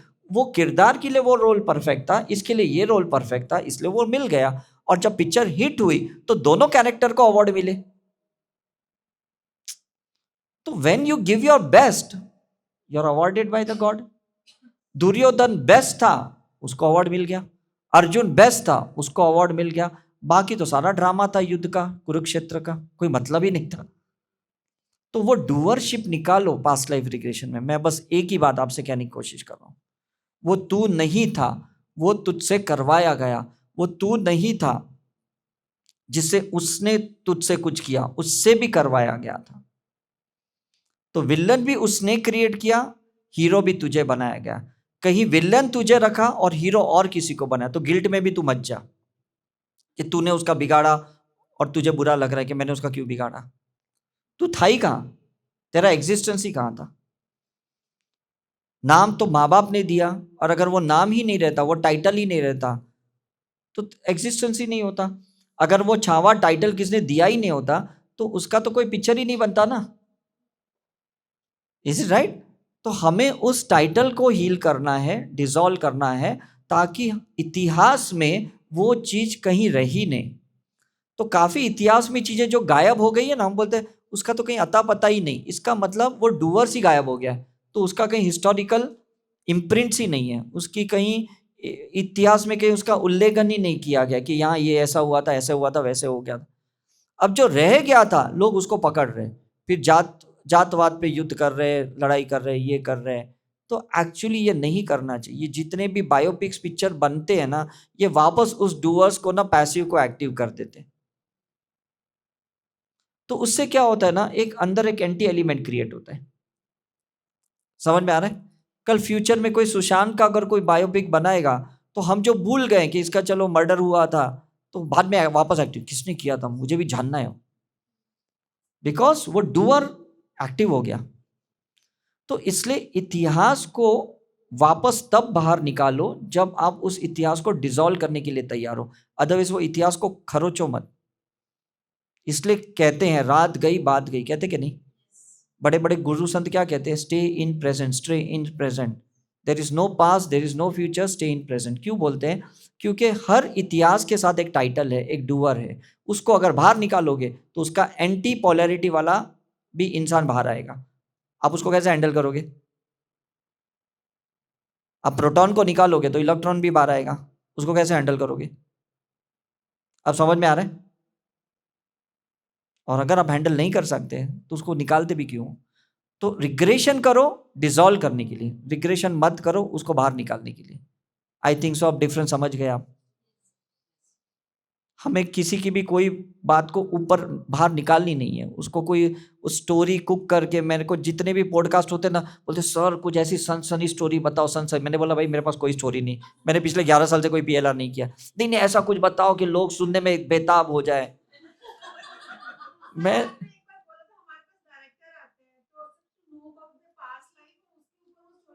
Yes exactly.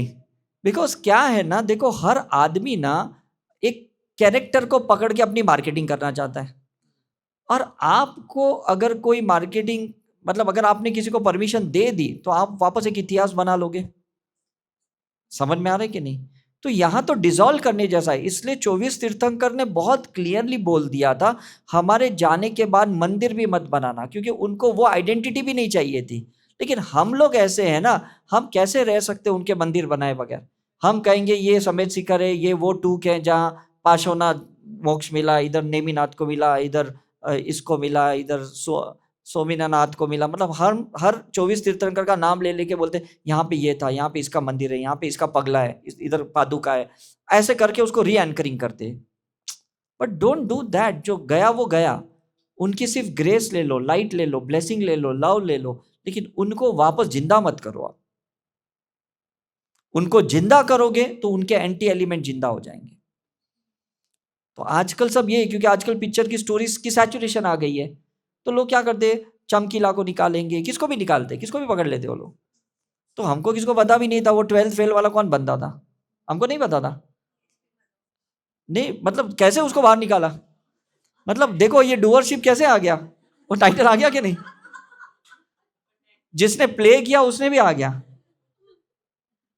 मैं 3 दिन पहले एक को एक स्टोरी बता रहा था, मैंने कहा मतलब आउट ऑफ द, मैं ये जा रहा हूं थोड़ा ट्रैक, बट एक मैं स्टोरी बता रहा था कि राज कपूर है ना, बहुत रोमांटिक पिक्चरें बनाते थे, सबको पता है। उसमें उनको नरगिस से रोमांस हो गया, और वो रोमांस एक राधा कृष्ण की जोड़ी एक पर्दे पे लग रही थी जब भी वो पिक्चर में आते थे, राइट? अब क्या हो गया ना, आज का जनरेशन उसको भूल गए क्योंकि वो जानते ही नहीं थे राज कपूर कौन थे। अब हम देखेंगे कि ये संजय दत्त है जो आउट ऑफ द ट्रैक चले गए, सुनील दत्त को बहुत बुरा लगा। अल्टीमेटली राज कपूर का ग्रैंडसन रणबीर कपूर, उसने उसका बायोपिक किया और उसको हिट किया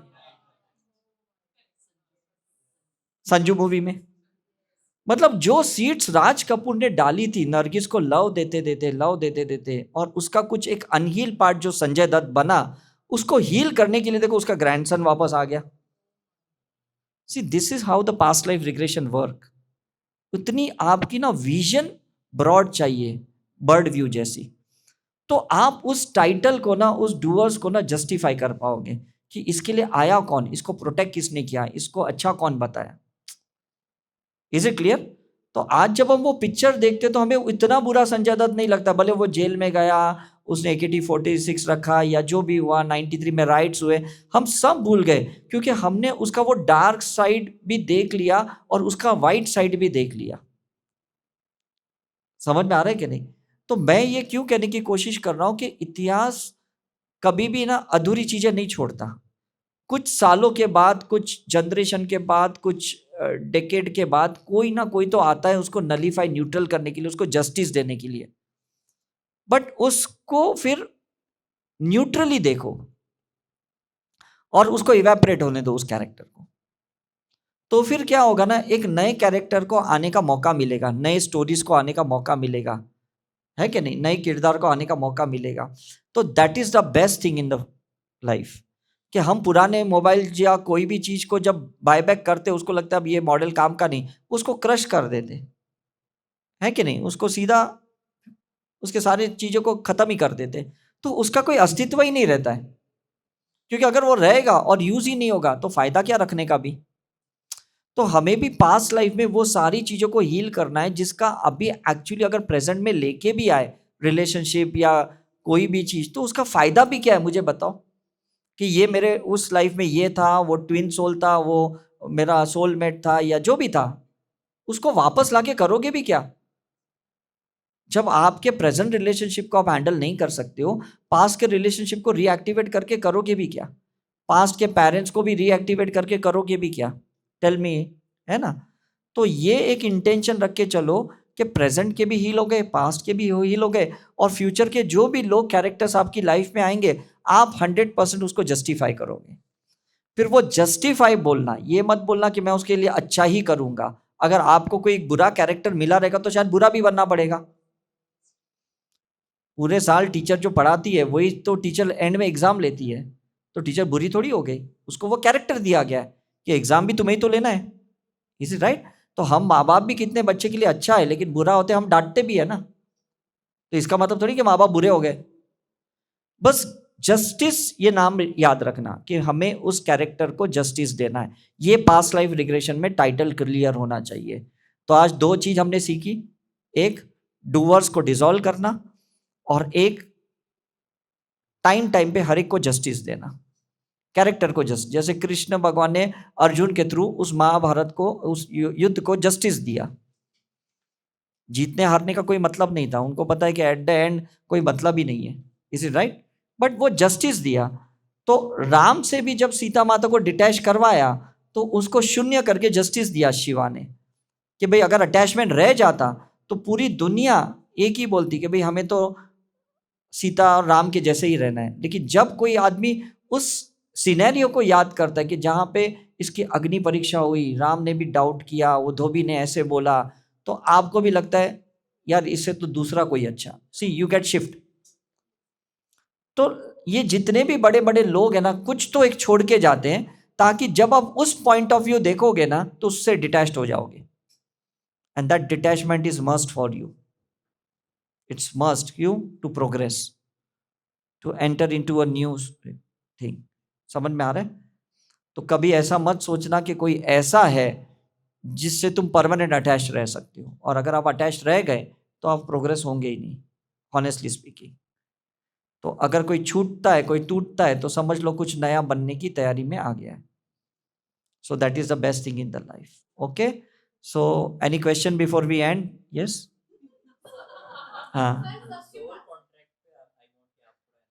देखो, सोल कॉन्ट्रैक्ट मैंने आपको कहा ना कि जैसे कृष्ण भगवान ने अर्जुन को कितना अच्छे से कहा कि दुर्योधन के साथ तुम्हारा सोल कॉन्ट्रैक्ट है, इज इट राइट? द्रौपदी के साथ भी तुम्हारा सोल कॉन्ट्रैक्ट है, तुमको उसको प्रोटेक्ट करना है और तुम प्रोटेक्ट नहीं कर पाए, इसलिए तुम्हें इससे युद्ध करना है। तो दोनों कॉन्ट्रैक्ट तो उसी के थे।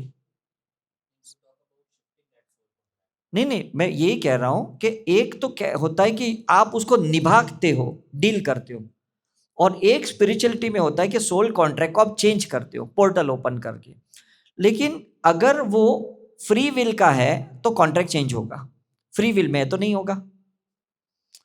तो अर्जुन ने ऐसे थोड़ी कृष्ण को बोला कि मैं युद्ध नहीं करूंगा और आप तुम दुर्योधन को ऐसे ही मार दो, तो वो कॉन्ट्रैक्ट चेंज नहीं हुआ, वो कॉन्ट्रैक्ट को निभाना पड़ा। तो किसी भी सोल कॉन्ट्रैक्ट को चेंज करने के पहले ना बहुत हीलिंग करनी पड़ती, बहुत हीलिंग कर। कोई आदमी कहता है ना मुझे जॉब छोड़ के ना बिजनेस करना है, तो पहले बहुत बिजनेस का नॉलेज लेना पड़ता है। डायरेक्ट वो जॉब छोड़ के बिजनेस नहीं कर सकता, वो हैंडल ही नहीं कर पाएगा, क्योंकि उसका एम्प्लॉयमेंट का एक माइंड सेट है ना। वो बिजनेस डायरेक्ट कैसे करेगा? उसको अंदर से फियर आएगा, क्लाइंट आएंगे कि नहीं, मेरा इन्वेस्टमेंट ठीक होगा कि नहीं, मेरा बिजनेस चलेगा कि नहीं, इज इट राइट? तो you can not change your soul contract so easily. मैंने भी 26 ईयर्स के बाद मेरा सोल कॉन्ट्रैक्ट चेंज किया, जब मैं लास्ट ईयर उज्जैन गया। उसके पहले मैंने चेंज नहीं किया। उसके पहले मेरा माइंड बहुत क्लियर था, मुझे कभी भी फेमस नहीं होना है, मुझे कभी भी बड़े क्राउड में नहीं आना है। मुझे 10 15 20 25 30 लोग मिले, आई was happy in my retreat और एनी इवेंट। लेकिन जब मुझे लगा कि शायद हम जो कर रहे हैं साई करुणा मिशन में बहुत कम कर रहे हैं, ये मुझे लॉकडाउन में एहसास हुआ।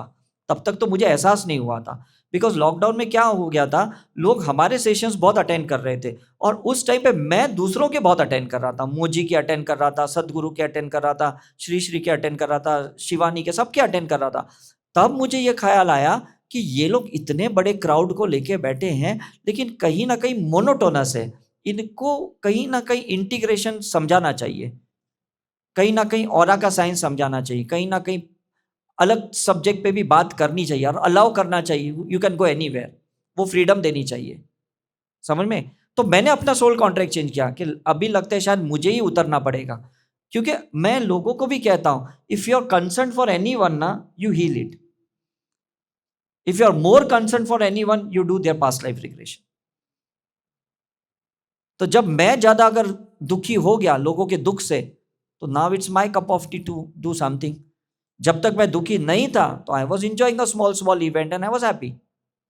तो मैंने कॉन्ट्रैक्ट चेंज किया, मैंने उज्जैन में जाके महाकाल को कह दिया कि मेरा ये काल चेंज करो, मेरा समय चेंज करो। फिर मैं बनारस गया और मैंने सूर्य नाड़ी चंद्र नाड़ी को एक करते हुए मैंने अपना कॉन्ट्रैक्ट चेंज किया, और दूसरे ही दिन मतलब जैसे मैं बॉम्बे लैंड किया, मुझे ये पॉडकास्ट विन विन का ऑफर आया, तो मैं समझ गया because I made a different choice, you attracted different people. समझ में आ रहा है? So now you can not deny it कि भाई ये क्या मेरे ऊपर आ गया। So be ready for it, that's the main thing, है ना? Yes, any other question? Yes. हाँ हाँ हाँ हाँ हाँ हाँ या हाँ हाँ राइट हाँ हाँ हाँ हाँ हाँ राइट राइट हाँ हाँ सही बात, बस सही बात है, सही बात। नहीं, good good, very nice, right right right right. नहीं नहीं, गुड गुड, नहीं गुड। हाँ हाँ हाँ चलने ही वाला है।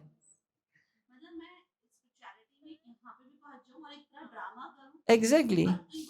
आप देखो ना, कपिल शर्मा जितना हंसाता है बैक ऑफ द स्क्रीन पे कितने बवाल भी तो मचाता है। किसी को ट्वीट करता है, किसी को पी के ड्रामा करता है, क्या क्या क्या करता है, क्योंकि आप ही के अंदर ही तो राम और रावण है। आप जिसको प्ले करोगे वो एक्टिव हो जाएगा। तो आप कैसे कह सकते हो कि भाई मुझे तो इसके अंदर राम दिखता है और मुझे चाहिए हमेशा राम ही रहे? आप डिसाइड नहीं कर सकते हो। जब आप अपना कंट्रोल नहीं कर सकते हो, लोगों का कैसे कंट्रोल करोगे?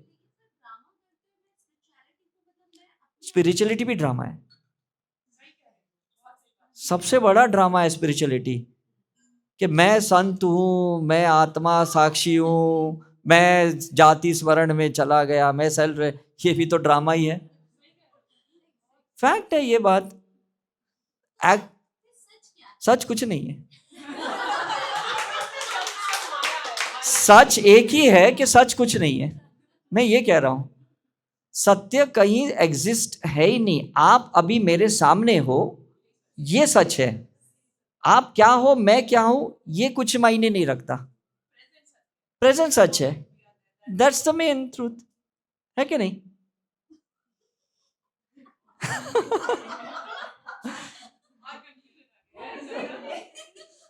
मैं ये कहता हूं ना, एक छोटा ड्रामा, एक बड़ा ड्रामा, एक मटेरियल ड्रामा, एक स्पिरिचुअल ड्रामा, ड्रामा ही तो ड्रामा है। मैं 10 साल पहले मैंने बहुत इंटरनेशनल स्पिरिचुअल कॉन्फ्रेंसेस अटेंड किए जहाँ पे मैं ऑरा स्पीकर था, बिकॉज मुझे वो पोजीशन दी गई थी।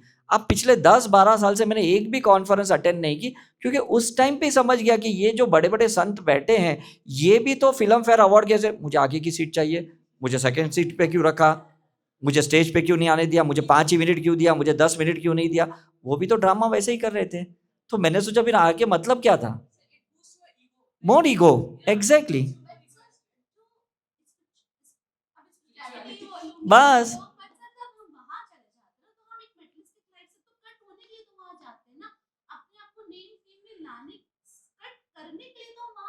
कॉन्शियसली जा रहे, सबकॉन्शियसली नहीं गए, सबकॉन्शियसली नहीं गए। कितने भी लोग कहते हैं ना कि भाई अब 7 फेरे लेते हैं, भाई जन्मों जन्मों का साथ है, ऐसे वैसे, लेकिन एट द एंड जब हम लोग रिलेशन निभाते हैं ना, तब हमारी अनहील पार्ट्स पॉपअप होती है, हमारा कर्मा पॉपअप होते हैं, and then we get carried away. हम भूल जाते हैं हमने क्या रस्में कसमें खाई थी, है कि नहीं? पंडित थोड़ी हमारे साथ रहता है रोज याद दिलाने के लिए कि मैं साक्षी था, मैं साक्षी था, तुम लड़ो मत, है कि नहीं? मैं तो कहता हूं जितने लोग शादी करते एक पंडित को हायर कर दे 24/7। तो क्योंकि देखो, विदाउट एम्पायर आप क्रिकेट कैसे खेल सकते हो? मुझे तो आज तक ये नहीं इसलिए प्रॉब्लम होती है। There is no one to justify. बच्चे भी सोचते हैं मैं मम्मी का साथ दूं, पापा का साथ दूं। Is it right? यस, इसमें क्या हुआ? It's an existence. जो फ्लाइट ऊपर जाती है वही तो नीचे लैंड करती है। हवा में कितनी देर रहेगी? तो आप भी कितने भी ऊपर जाओगे स्पिरिचुअलिटी में, एक बार वापस नीचे आओगे रसगुल्ला देखते हुए। हाँ, किसने? क्योंकि उनको एग्जिट होना था कंप्लीटली। आपको एग्जिट होना है तो अब करो, आपको स्पिरिचुअलिटी के ड्रामा से बाहर आना है तो करो। इतना खत्म किया खुद को।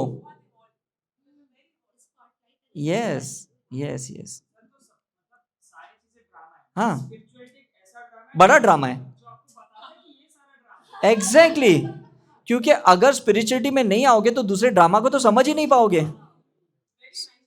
नहीं, फैक्ट है ना वो। मैं हमेशा छोटा एक एग्जांपल देता हूँ। मैं धारावी में, बॉम्बे में, झोपड़पट्टी में कितना भी घूमूं, लेकिन जब मैं फ्लाइट में से धारावी देखता हूँ तब एक्चुअल मुझे समझ में आती है कि ये तो मतलब माचिस के डिब्बियों जैसी है। मुझे ब्यूटीफुल लगती है। अच्छा ऐसा है, नहीं तो अंदर घूमता तो गंदा लगता है, इधर गटर है, इधर कैसे घर है, ये कैसे रह रहे हैं, ऐसे लग रहा है। हाँ परफेक्ट, सो नाइस। इसलिए कॉन्शियसनेस को एक्सपांड करने को विजडम कहते हैं। एंड स्पिरिचुअलिटी का ड्रामा में सबसे बड़ा वरदान विजडम का है। तो विजडम के साथ विजडम ड्रामा करो, नॉलेज के साथ ड्रामा मत करो। विजडम के साथ ड्रामा करोगे ना तो पैनिक नहीं होंगे, तो एक्सपेक्ट नहीं करोगे मुझे जस्टिस मिले, मुझे प्यार मिले, मुझे ये मिले, मुझे वो मिले, क्योंकि ये विजडम डिमांड नहीं करता है, नॉलेज डिमांड करता है। मैंने दिया तो मुझे वापस मिलना चाहिए। समझ में कि नहीं? तो ड्रामा विजडम के साथ करो तो कोई प्रॉब्लम नहीं होगा आपको। ऐसे क्या नहीं? यस हाँ हाँ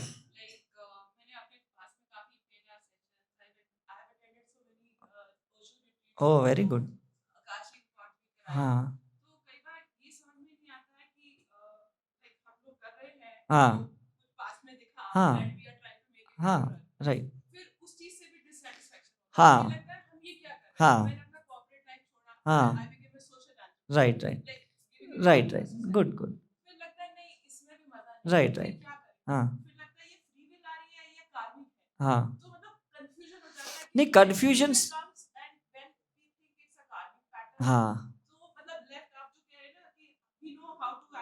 हाँ राइट राइट राइट नहीं नहीं नहीं, ये सिंपल कॉन्सेप्ट है। आप कोई भी चीज से उब गए हो, इसका मतलब कुछ नया शुरुआत का समय आ गया, तो उसमें कर्मा नहीं होता है।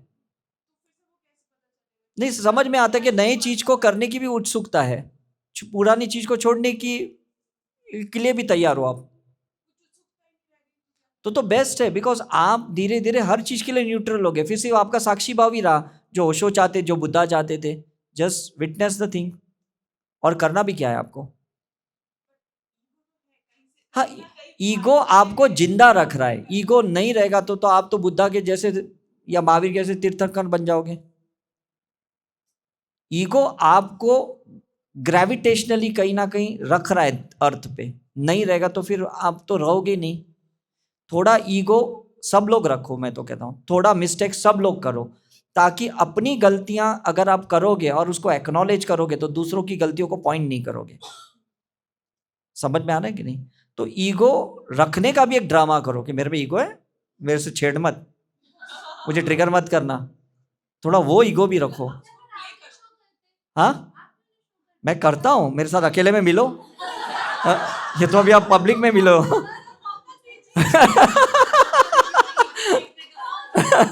मैं तो इतना ड्रामेबाज हूं कि आपको लगेगा इसको तो इतना हाइट ऑफ तो ईगो है, हम तो क्या समझ रहे थे इसको। हाँ मेरे वाइफ का नंबर देता हूँ, पूछ लेना। ये कट करना। मुझे घर जाना है।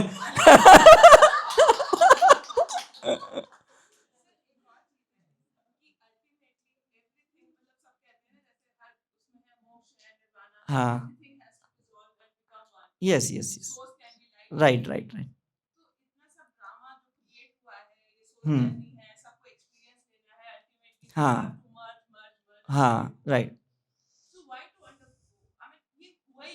नहीं नहीं नहीं नहीं, ये तो देखो नहीं नहीं, ये एक देखो ना, एक सिंपल कॉन्सेप्ट क्या है कि आज अगर रजनीकांत की उम्र इतनी बढ़ गई है, रजनीकांत जो अपने एक्टर है इतनी बढ़ गई है, लेकिन आज भी पब्लिक डिमांड करती है कि उनको हीरो में देखने के लिए, तो कैसे कैसे पिक्चर बनते, कैसे मेकअप करते हैं, कैसे उसको यंग दिखाते हैं। Is it right? It's a public demand and it's even the actors demand कि मुझे आज भी कहीं ना कहीं स्टैंड करना है, आज भी कहीं ना कहीं लोगों के सामने वो अपना फिगर, वो इमेज को रखना है करके। Is right. Life between life, अगर आपने ये डिसाइड कर लिया कि मुझे ड्रामा दुनियादारी में कोई इंटरेस्ट ही नहीं है, तो आपको कोई नीचे भेजेगा ही नहीं। लेकिन वहां आप क्या बोलते हो, मुझे ये पास्ट लाइफ, मतलब प्रेजेंट की पास्ट लाइफ में मुझे ये प्रॉब्लम हुआ, मुझे ऐसा कुछ नहीं चाहिए, मुझे वैसा कुछ चाहिए, तो वापस आपको एक नए ड्रामा में नीचे भेज देते। पहले लोग है ना पैसे कमाते हैं, पैसे कमाने के बाद जब बहुत पैसा कमा देना, फिर नाम कमाने के लिए ड्रामा करते हैं, नाम कमाने के बाद उसको स्टेटस मेंटेन करने के लिए ड्रामा करते हैं, है ना। आज कुछ शाहरुख खान के पास पैसा कम नहीं है, लेकिन अपना नाम अस्तित्व में रखने के लिए वो काम कर रहे हैं। अदरवाइज तो 2,000 करोड़ रुपए काम क्यों करेंगे ये 200 करोड़ के लिए भी। समझ में आ रहा है कि नहीं। तो हम सब लोग है ना, एक के बाद एक सब दूसरे ड्रामा में एंटर होते हैं, और वो हमारा इल्यूजन है।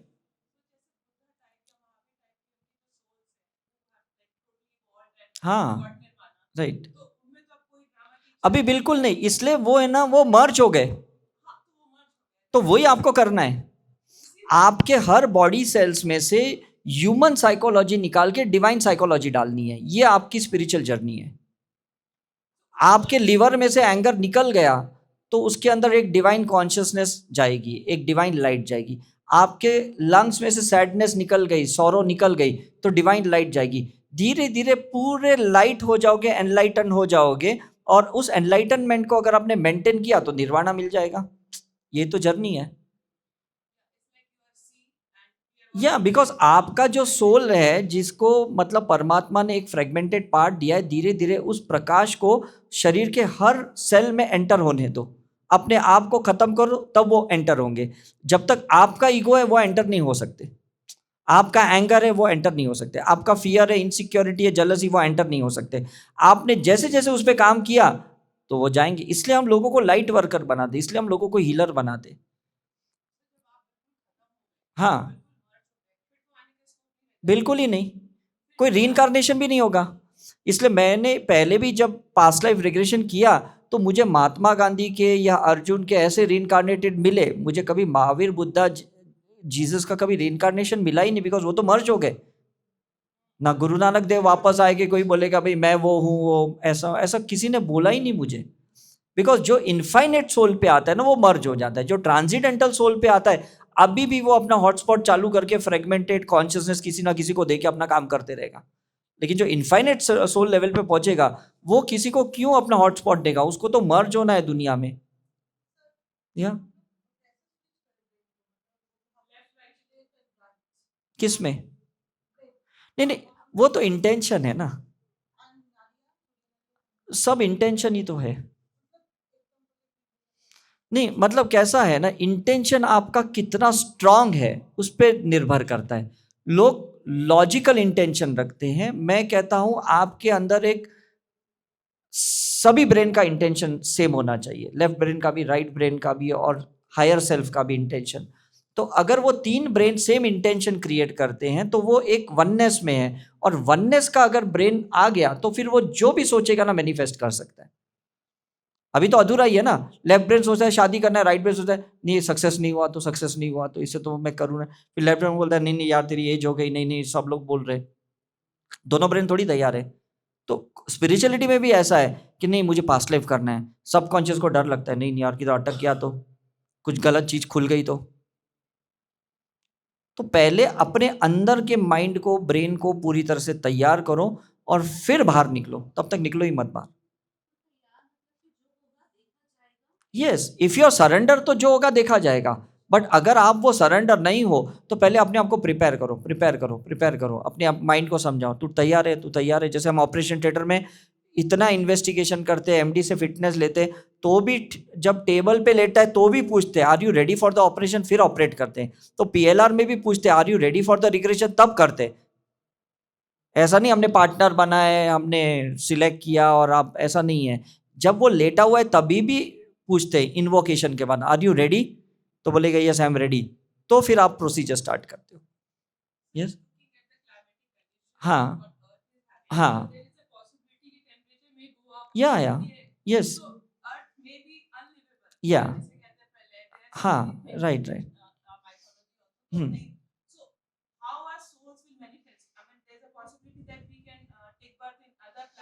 100%, 100%, yes yes yes yes. Because क्या है ना, आपका ऐसा नहीं कि इवोल्यूशन अर्थ पे ही होता है, कभी कभी आपको पैरेलल वर्ल्ड में भी जाके इवोल्यूशन होना पड़ता है। जैसे हम बोलते हैं ना भाई, बच्चा पढ़ने के बाद जरूरी नहीं कि इंडिया में ही अच्छा कमाए, नाम कमाए, पैसा कमाए, कभी कभी उसको अब्रॉड भी जाना पड़ता है, दूसरे कंट्री पे जाके भी वो कमाता है। तब हम सोचते हैं यार यहाँ शायद ये नहीं कर सकता, वहां जाके इसने देखो कितना नाम कमाया, कितने पैसे कमाए। तो पैरेलल वर्ल्ड में भी ऐसा है, कहीं कभी आपको मंगल पे जाके एनलाइटनमेंट मिल सकता है, कहीं पे आपको जुपिटर पे जाके मोक्ष मिल सकता है, it can be anything. 100%, because आपका सोल कनेक्शन तो है ना। अभी सपोज ये जो भी आईफोन कंपनी वाले चीजें बनाते हैं, आईपैड बनाते हैं, लैपटॉप बनाते हैं, ये आप आई क्लाउड से सब पैरेलल तो कनेक्टेड है ही कि नहीं, है ना। आपका यूजर ने पासवर्ड डालोगे तो यहाँ एक फोटो खींचोगे तो लैपटॉप में भी आ जाएगी, आईपैड में भी आ जाएगी। तो पैरेलल वर्ल्ड में भी क्या होता है, आप यहाँ स्पिरिचुअलिटी में हो तो आपके साथ जो कहते हैं ना 7 पैरेलल सोल्स होते हैं। तो पैरेलल सोल्स कौन होते हैं, या तो वो अलग अलग सोल लेवल के होते हैं, और या तो अलग अलग इंटेंशन के या डायमेंशन के या परसेप्शन वाले होते हैं। तो डेफिनेटली उनको भी तो फायदा होगा कि नहीं। जैसे आपके घर में एक ही डीएनए के लोग रहते हैं, लेकिन हर एक का इंटेंशन तो अलग है ना, मदर का अलग है, फादर का अलग है, ब्रदर सिस्टर का अलग है। तो मैं यही कहने की कोशिश करता हूँ, वो वर्ल्ड पैरेलल वर्ल्ड में भी लोग अलग अलग है, वहाँ कुछ कर रहे हैं, आपको कुछ हो रहा है। तो काफी बार हम सोचते हैं यार अच्छा खासा था सुबह से, पता नहीं अभी सैड लग रहा है, कुछ तो भी दुखी हो रहा हूँ, क्योंकि वहाँ पैरेलल वर्ल्ड में बेचारा किसी का कोई मर गया और आपको समझ में ही नहीं आ रहा है। वो झूले में बच्चा भी सोया है, लेटा हुआ है, स्माइल दे रहा है, थोड़ी देर बाद रोता है, बोलता है अरे थोड़ी देर पहले तो हंस रहा था, पता नहीं ये रो क्यों रहा है, क्योंकि वो भी पैरेलल वर्ल्ड से कनेक्टेड है। Is it right. तो हम पास्ट लाइफ रिग्रेशन में उन सारे पैरेलल वर्ल्ड के सोल्स को डिस्कनेक्ट करते हैं कार्मिकली, नॉट फॉर इवोल्यूशन कट करते हैं, हम सिर्फ कार्मिक उनका कट करते हैं ताकि वो डिटोरिएट ना हो, उनकी चेतना नीचे ना आए। समझ में आ रहा है। जैसे मैं कह रहा था ना भाई, कोई आदमी मैच देख रहा है बहुत ध्यान से और वो बहुत इंटरेस्टेड है, तो उसको बुरा लगेगा यार इंडिया हार रही है ना। और मेरे जैसा बंदा जिसको क्रिकेट में इंटरेस्ट नहीं, वो क्रिकेट देखेगा, कोई भी जीते कोई भी हारे, मुझे क्या लेना, मुझे तो मजा है, टाइम पास हो गया। बिकॉज मेरा कोई कार्मिक ही नहीं है वो प्लेस है, वो क्रिकेटर से, तो मुझे तो कोई ऐसा नहीं लगेगा ना। तो you be neutral to everything, then you get very fast evolve. Regression करने का एक ही इंटेंशन रखो, I want to be neutral with everything, बस। ये इंटेंशन अगर आपने रखा ना, गुरु के साथ न्यूट्रल, पेरेंट्स के साथ न्यूट्रल, हर एक के साथ न्यूट्रल रहना है, पार्टनर के साथ न्यूट्रल, तो आपका इवोल्यूशन सोचो कितना फास्ट हो जाएगा। Neutral means you are at शून्य, शून्य means you are with Shiva, when Shiva is with you he will uplift you, when you are at +1 -1 Shiva can not uplift you. तो you have to get detach to everything in regression. वो हमको stories नहीं देखनी है, वो कौन था, मैं कौन था, मेरा क्या रिलेशन, मैंने क्या किया, वो नहीं। Regression should be for neutralization, मुझे लगता है। समझ में ना, and that is the best thing, because वो रिग्रेशन के बाद जहां आपको लगता है मुझे हल्का लग रहा है, मुझे बहुत अभी शांति लग रही है, मुझे अभी खुशी हो रही है, मुझे नींद अच्छी आ रही है, अब मेरा डाइजेशन इंप्रूव हो गया, अब मेरी हेल्थ इंप्रूव हो गई, मेरे रिलेशन इंप्रूव हो गए, क्योंकि आप न्यूट्रल हो गए, आपका वो डूअर निकल गया, जो दर्द भरा था, दुखी था, तकलीफ में था, वो डूअर ही निकल गया, तो बात खत्म हो गई कि नहीं। सब चीज से, सबसे होना चाहिए, क्योंकि एक से भी अगर वो अटक गया तो कैसे होगा। अभी पारसी लोग देखो पुरानी गाड़ियों से अटैच्ड है, इज इट राइट। हाँ हाँ हाँ, ऐसा नहीं है, उसका डिजायर कंप्लीट करने के बाद, एक्सपीरियंस लेने के बाद उसे डिटैच्ड होना है। मैं ये कह रहा हूं, ख्वाहिशों को दबाना नहीं है, हमें हर चीज का अनुभव लेने के बाद उसको टाटा बाय बाय करने के लिए तैयारी रखनी चाहिए, देन वील एंजॉय इट, है ना। तो हम पैनिक हो जाएंगे, अरे कैसा गया, मुझे तो इससे बहुत मजा आ रहा था, मजा आ रहा था, अगेन कम बैक, या दैट्स, फिर फायदा क्या है।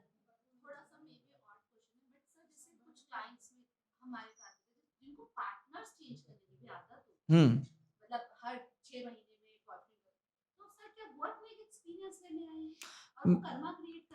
भाई देखो, ये तो मैं ये कह रहा हूँ ना, सी ये रिलेशनशिप का ना, मुझे ऐसे लगता है कि एक म्यूचुअल कॉन्ट्रैक्ट होता है, भले हम नहीं समझे।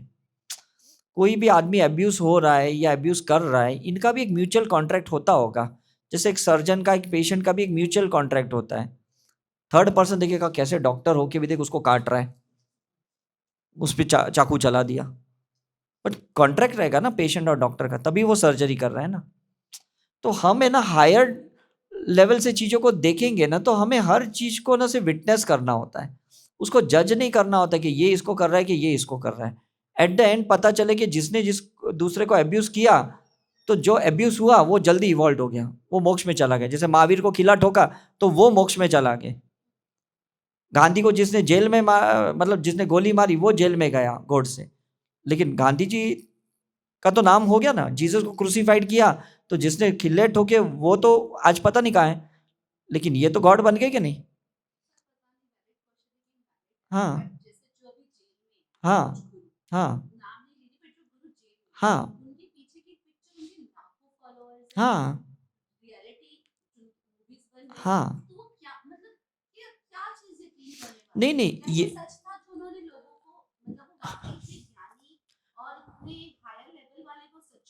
हम्म हम्म।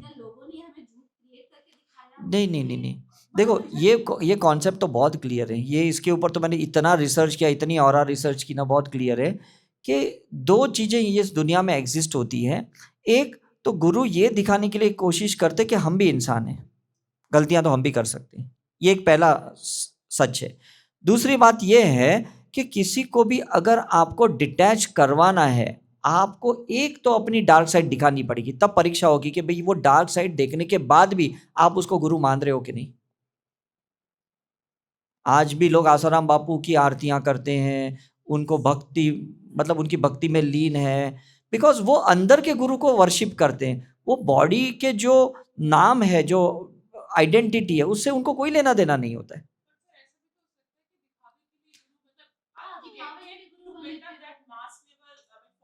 देखो मैं आपको बताता हूँ, जब मेरे मेरे जो मामा है, मेरे जो अंकल है, वो कहते हैं कि जब वो बिजनेस कर रहे थे आज से 60 साल पहले बॉम्बे में, उस टाइम पे वो कुछ तो भी सुपारी लेने का काम करते थे वो, है। उसके बाद धीरे धीरे वो ये फील्ड में आए, स्पिरिचुअल ये फील्ड में आए करके। तो क्या होता है ना, कभी कभी हम एक डार्क साइड को लेके जन्म तो लेते हैं और फिर हम ड्रामा करते हैं कि भाई मैं संत हूँ, मैं गुरु हूँ फॉर एग्जाम्पल, लेकिन अंदर उनका भी इवोल्यूशन चालू रहता है। तो ये ऊपर वाले को पता है कि अलग अलग कैरेक्टर्स के लोगों को गुरु बना के, जैसे हम देखते हैं, अरे पहले अक्षय कुमार स्टंट वाले पिक्चर करता था, रोमांटिक पिक्चर, आज कितने देखो मैसेंजर्स वाले पिक्चर करता है, रक्षाबंधन ये वो। तो आज जो करता है तो हम उसको हार्ट से फॉलो करते हैं। पहले जो पिक्चर करते थे वो तो एक्शन से हम उसको फॉलो करते थे। तो वो भी लोगों के साथ ही इवॉल्व हुआ कि नहीं।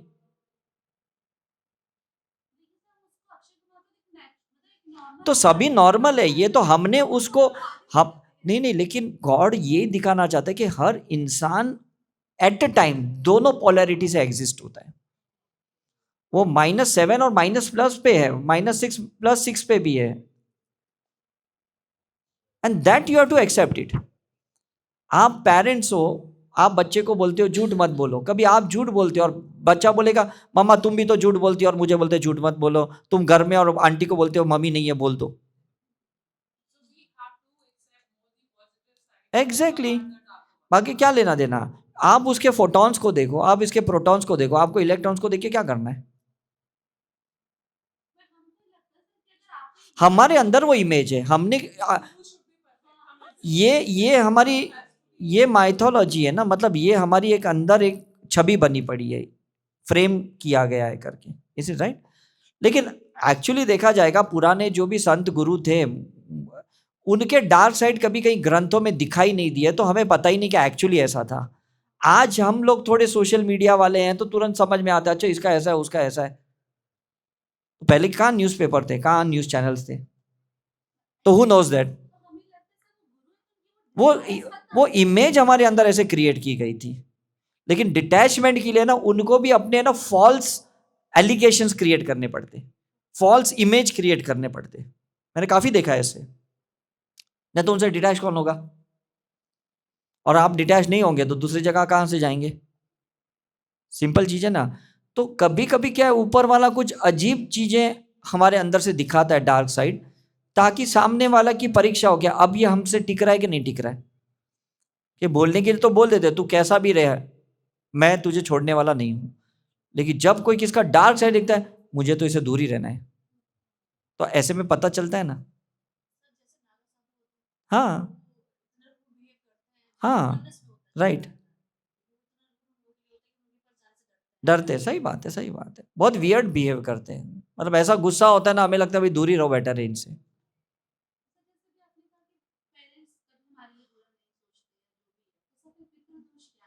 पितृदोष भी नहीं है, क्या है ना कि कुछ एक्सपेक्टेशन से उन्होंने आपको इन्वोक किया, आपको आने दिया आपके उनकी फैमिली में, और आप उनका काम ही नहीं कर रहे हो। आप नहीं है, आप 33% फ्री विल में, 33% तो आपका एंसेस्ट्रल डीएनए का कर्ज चढ़ा पड़ा है। वो कैसे बोलोगे? 4.5 लीटर खून थोड़ी फ्री विल में आपका, आप थोड़ी गॉड से ब्लड लेके आए हो।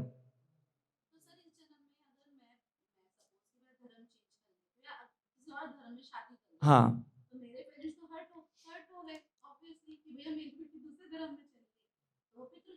नहीं नहीं, पितृदोष नहीं, ऐसे पितृदोष नहीं लगता है। हर्ट हुए वो मेंटल इमोशनली हुए, एक्चुअली सोल लेवल पे कोई हर्ट नहीं होता है। सोल लेवल पे तो लोग फ्रीडम देते हैं कि भाई तुम्हारा जो चैप्टर है तुम कंप्लीट करो। ये तो इमोशनल अटैचमेंट हुआ, वो हर्ट हुआ, तो उससे कोई दोष नहीं लगता है। पितृदोष वो है कि उन्होंने कुछ सोच के, जैसे मेरे पेरेंट्स ने ये सोचा कि मुझे इतना नॉलेज था मेरे पापा ने, लेकिन मैं डॉक्टर नहीं बन पाया, तो फ्यूचर में कब मैं शादी करूंगा, कई बच्चे होंगे तो मैं उनको डॉक्टर बनाऊंगा, और अगर मैं डॉक्टर नहीं बनता हूं तो वो मुझे पितृदोष लग सकता है, क्योंकि उस इंटेंशन से उन्होंने मुझे इन्वोक किया था। तो कोई इच्छा होती है ना, अगर आप यहाँ से वेटर को 222 पे फ़ोन करके बोलोगे एक पानी की बॉटल लेके आए, और वो 10 मिनट नहीं लाता है, 15 मिनट, आधा घंटा नहीं लाता है, तो आप गुस्सा होंगे कि नहीं उसके ऊपर? ये तो छोटी सी बात है। आप बोलोगे यार मैंने बॉटल मंगाई, मैं फ्री में थोड़ी मांग रही हूँ, मैं पैसा दे रही हूँ। तो ऊपर वाले ने भी अगर आपको से इन्वोक करके आपको बुलाया धरती पे, तो कुछ तो उनका फर्ज बनता है ना, और कुछ तो आपका कर्ज बनता है। तो कर्ज तो चुकाना पड़ेगा कि नहीं आपको?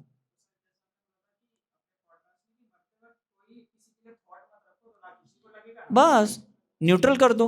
मरते वक्त क्या, मैं तो यही कहता हूँ रात को सोने से पहले ओपन कर लो, फॉरगिवनेस कर लो और सो जाओ। हाँ, क्या बता है, मतलब रात को फिर क्या सबकॉन्शियस में आपके वो थॉट आना ही नहीं चाहिए ना, कि दूसरे दिन सुबह भी आप वही पेन लेके उठो, वही आप इमोशंस लेके उठो, ऐसा होना ही नहीं चाहिए। रात को ही इसको शून्य करके सो जाओ। यस।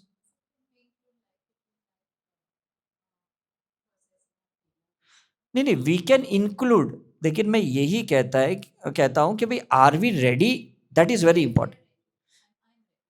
सी इफ, मैं यही कहता हूँ लाइफ में जो इंसान जब रेडी होता है ना, तो डेफिनेटली उसका काउंटर पार्ट उसको मिल जाता है ना, कोई थेरेपिस्ट मिल जाता है, कोई प्रोसीजर करने वाला मिल जाता है, कोई गाइड करने वाला मिल जाता है। आपका डिटर्मिनेशन स्ट्रांग होना चाहिए, मैं तो कहता हूँ। और अगर ऊपर वाले की मर्जी हो तो अभी के अभी हो जाएगा, और नहीं हो तो मे बी नेक्स्ट रिट्रीट में होगा या नेक्स्ट कभी होगा।